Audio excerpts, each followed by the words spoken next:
Nicole Alvino, welcome to the conversation today. Thanks for having me, John. It's a real pleasure to be with you. You're joining us from London. I'm south of Salt Lake City in Utah. And today we're going to be talking about the role of communication in employee experience and how intelligent communication can be used to boost employee engagement and connection. I'm really thrilled to have a chance to chat with you about this. It's a really important topic.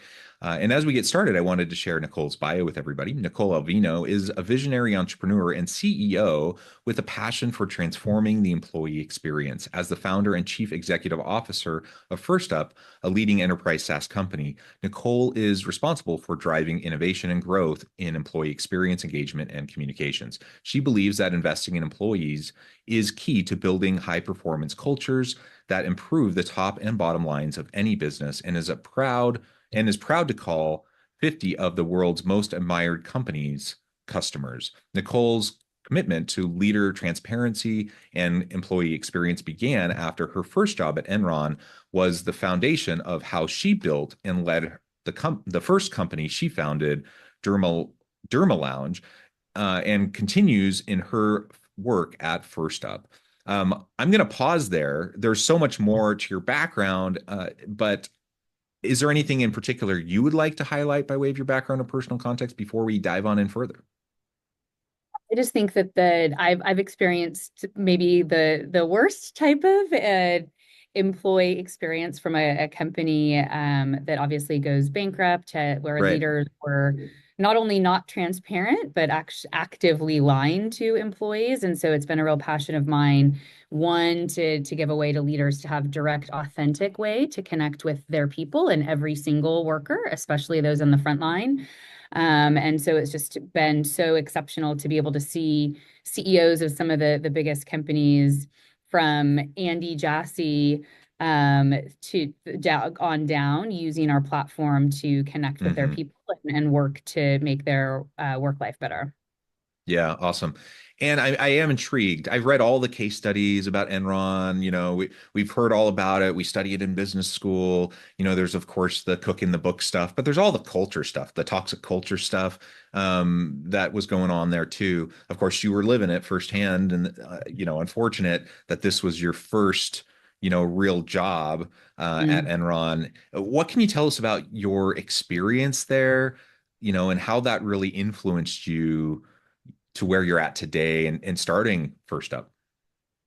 Yeah, I think it's the thing of, look, what people do. Culture is not necessarily what you say, but what you do and how you act. And Yeah. yes, it needs to start from the leaders, but it really is what everyone is doing when the leaders are not in the room. And so, unfortunately, you had a case at Enron where the leaders, not all of them, but some of them were doing the wrong things, and Yeah. that permeated through. But it was really the model that was sent, because I mean, you know this, that the day to day is driven by first line managers and people doing the work. And so that's what, I really want to help focus on, is making sure that all of those people feel directly connected to a company's mission and purpose, and really understand how they can, and what their work is a meaningful and important, and it ladders up to that the company's purpose. And I believe, and we believe at First Step, that it is around communication as that connective tissue and as the way to bring people together. Yeah. And obviously, at any company, there's variation, right? At great companies, there's variation. There's great people and there's not great people. At, Yeah. a toxic company, a company like Enron that ultimately folds, and then you have all the negative case studies, and, everyone talks about it.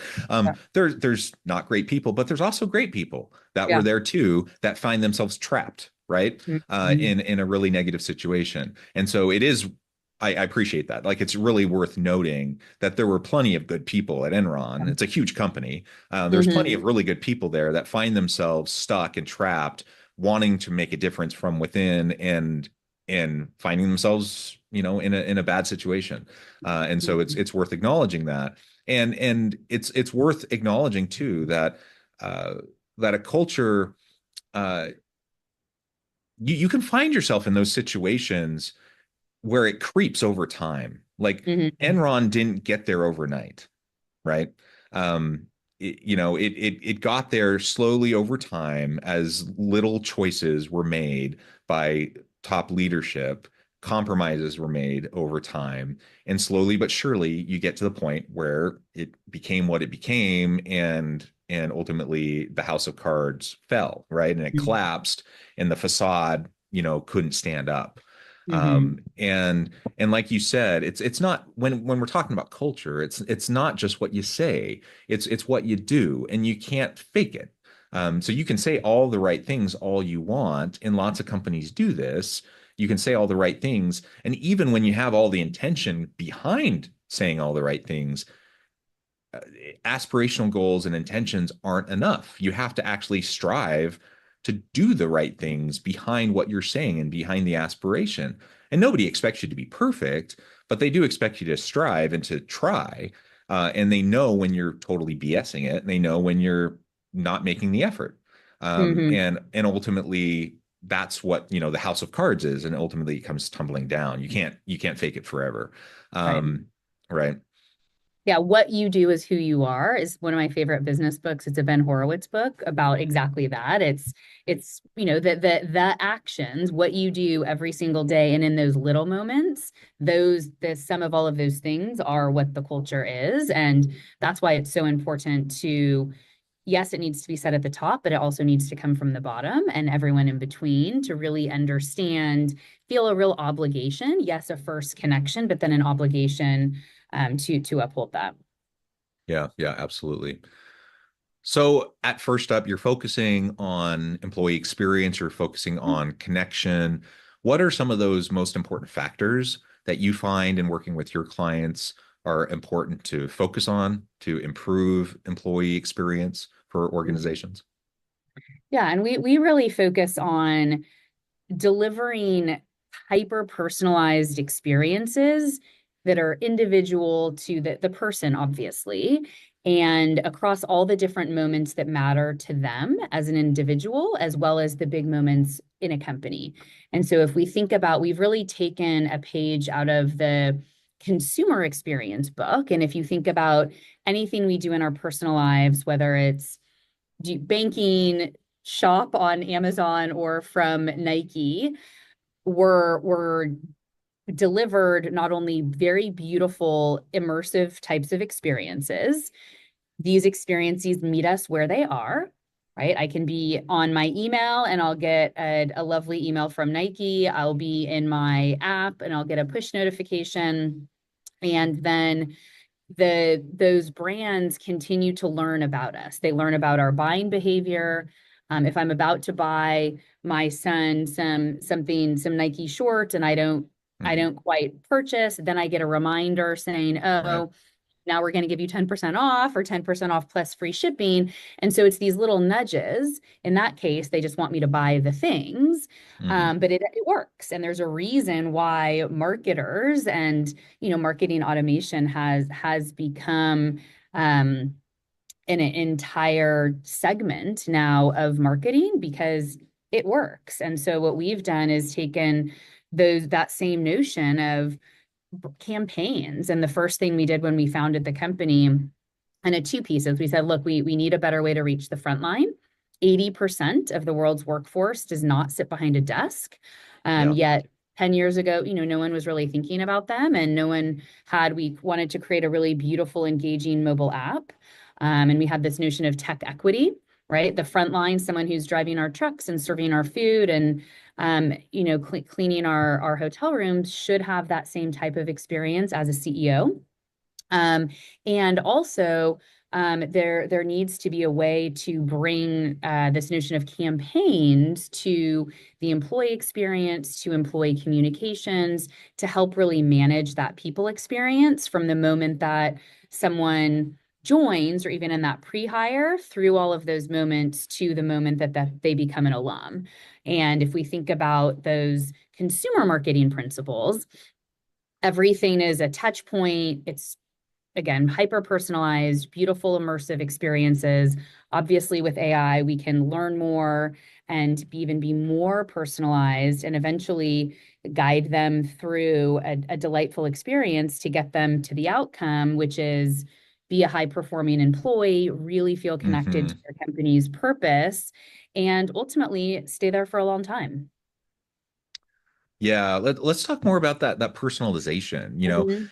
Uh, it's interesting because we become hyper personalized and hyper individualized Mhm. in the markets, and this has been a trend for 50 years. Yeah. And we've just become more and more attuned, the technologies have allowed us to become more and more personalized. And I Mhm. think about like automobiles, for example. Like 100 years ago, there's like what, three options when you wanted to Right. get an automobile, and over time, you've gotten dozens and dozens and dozens of options, and now we're to the point where like everything has so many personalizations to the point where, yeah, you log onto a computer and it, because of cookies and all of the different things, like it can give you exactly the experience that you need to be optimized towards purchasing and capturing your attention and whatever. And then there's good and bad to all of that, and we can have that debate anytime. But bringing that in, that consumer experience in to the employee experience, as we talk about how employees connect with the HR experience as they're doing uh, their benefits Mhm. and trying to take a day off, or do leave, or any of those types of things. Like traditionally that's been frustrating. Like the traditionally those interfaces have not been user friendly. It's been really a challenge uh Mhm. to be able to make those more seamless, to make those something that you can do like a couple clicks in instead of like 10 clicks in and trying to navigate the maze. That's going to be something that's really valuable to Mhm. employees, and to recognize the entire like employee life cycle with an organization, and to make that entire employee experience something that is positive and valuable in a day and age where the labor market, it ebbs and flows, and there's pendulum swings and whatever. But by and large, what we know and what we see is that there's skill gaps in the labor market, and that it's tight and hard for organizations, more or less, to find good people and to find the people that they need. And so you can't afford to have people have bad experiences with your organization, because word of mouth spreads. And if you want to get good people, you have to help them have good experiences, so not only you can keep them or have them Mhm. come back to you in the future, but their friends and their family, right? Exactly. And just like you said, think about our expectations, just like you said, the consumer experience from 100 years ago, even 10 years ago, even 5 years ago, Yeah. right? I expect that Amazon knows what I need before I need it and gives me recommendations. And that's just how I go through my life. We will get to a point, you said, the labor market, yes, it ebbs and flows, but the bottom line is the best talent, there's always a war for the best talent, no Yep. matter which type of market we're in. And so, in order to do that, and I firmly believe that we will get delivering an exceptional employee experience is a differentiator. And it will be something that the best companies in the world need to provide in order to first attract the top talent and then retain them throughout and provide them this exceptional employee experience. And just like you said, that I use the words irresistible and exceptional and delightful.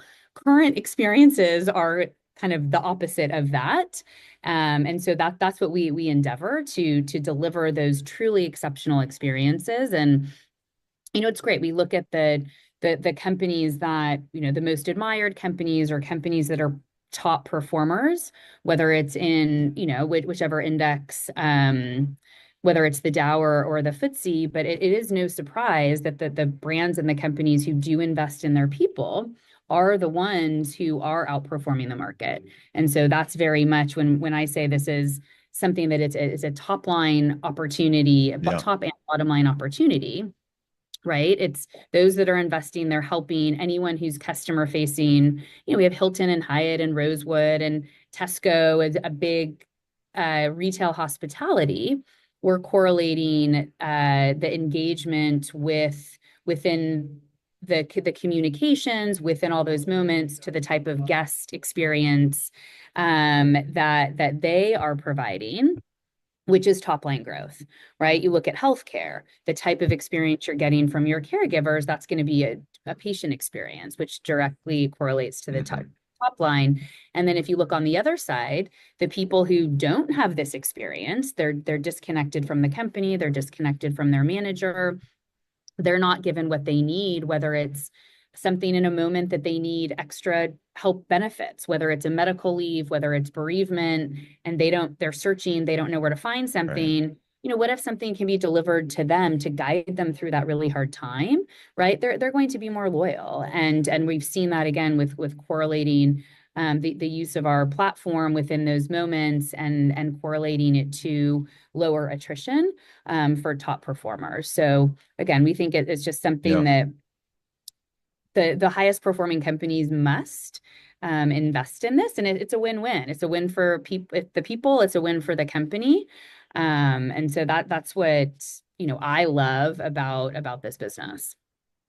Yeah. When you're dealing with a death in the family, for example, that's not the time. That's a stressful time. That's not the time you want to have to dig through uh, trying to figure out your company's policy and where to fill Right, out the right form and right. whatever, like, right. Absolutely, you want it as seamless as possible. I mean, anytime you Mhm. want it as seamless as possible, but especially during those times, or you have a That's sick right. kid or whatever, right. Mhm. um, you touched on deskless workers and how oftentimes they get left behind in all of this conversation. I think that's really important. um, let's talk a little bit more about thinking with them in mind, but also more generally about this conversation around connection. So Mhm. a big part of employee experience is this idea of connection, especially during the pandemic, post-pandemic, remote work, hybrid work.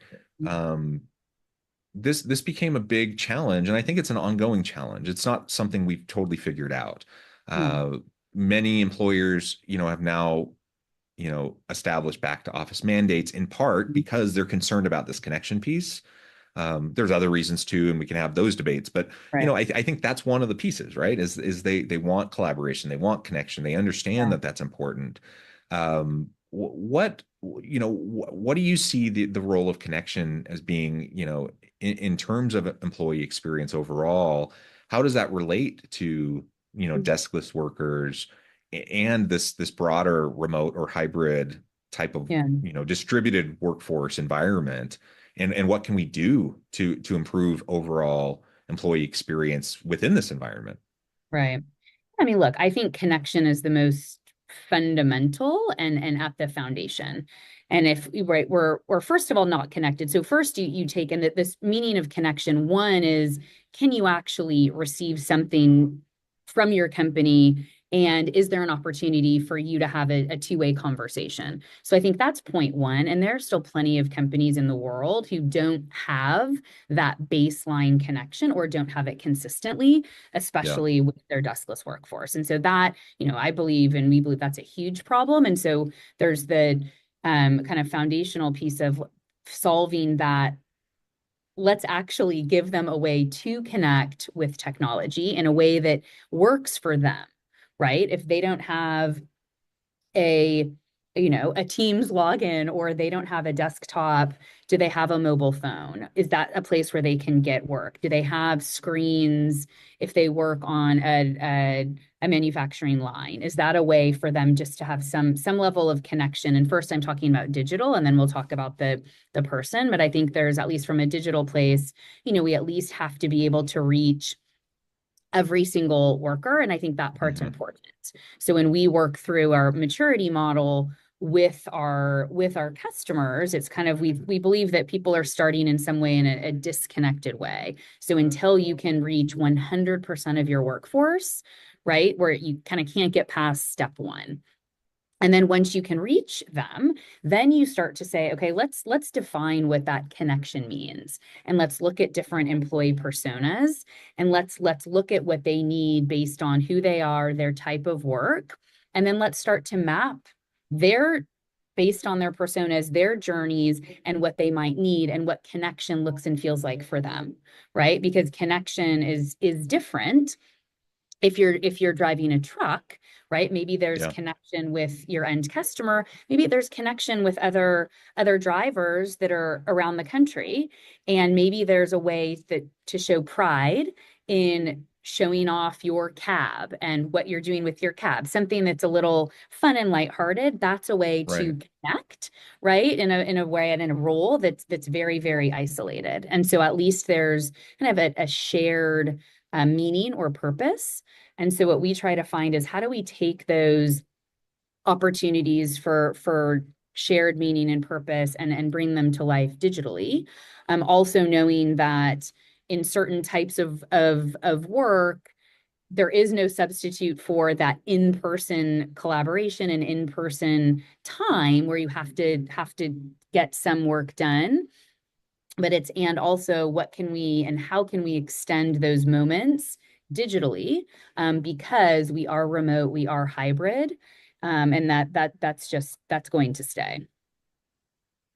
Yeah, it is. I mean, there's no way around it. And Yeah. obviously it depends on the industry, it depends on Right. the type of work, the Yeah. role you have, it depends on the product and service you're Mhm. providing. It depends on Right. all of that, but there's guiding principles overall. And ultimately, like you said, uh, employee experience can't be compromised regardless of all those things, and connection cannot be compromised regardless of the particulars of all of those things.